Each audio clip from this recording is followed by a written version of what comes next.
Andy Thornton, we're here at Harlow Foodbank in Matching.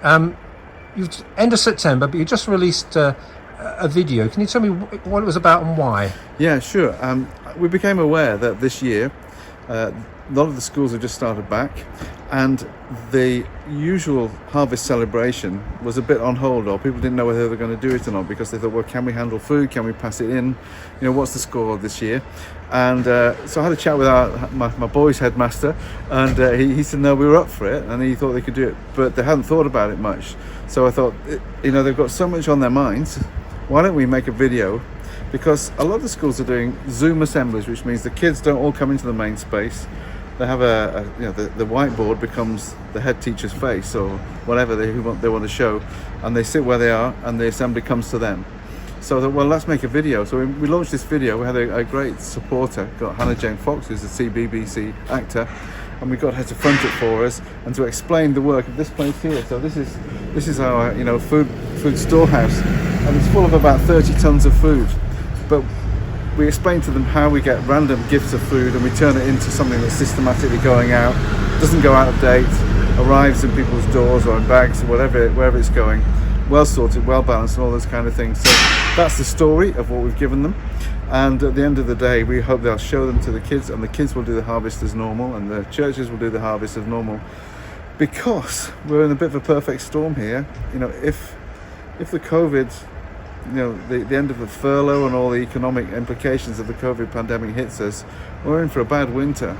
And this place is going to be more important than ever, because what we're going to need is people giving us the kind of food that we can distribute to those who end up, in crisis this winter, and we want to be there for people. So we want to fill this place, and we want to be ready to give it out to people who need it.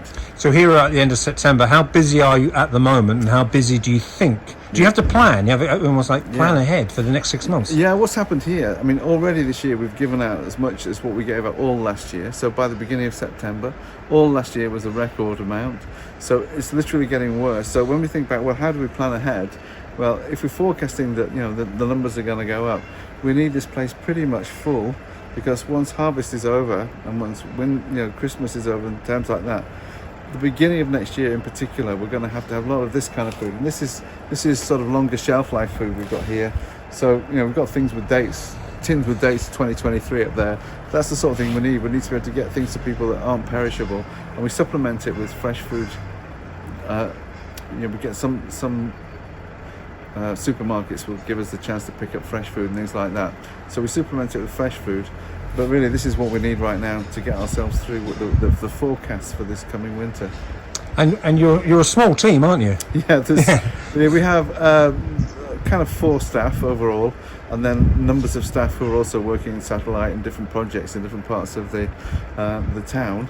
But it is small, and we have a fantastic number of volunteers, probably about 50 volunteers who are regularly engaged in what we do, sorting the food when it comes in and things like that. So it's a good team. It's a really hard-working team, and we're going to probably need more people in the coming months to make sure we can meet the demand. Yeah.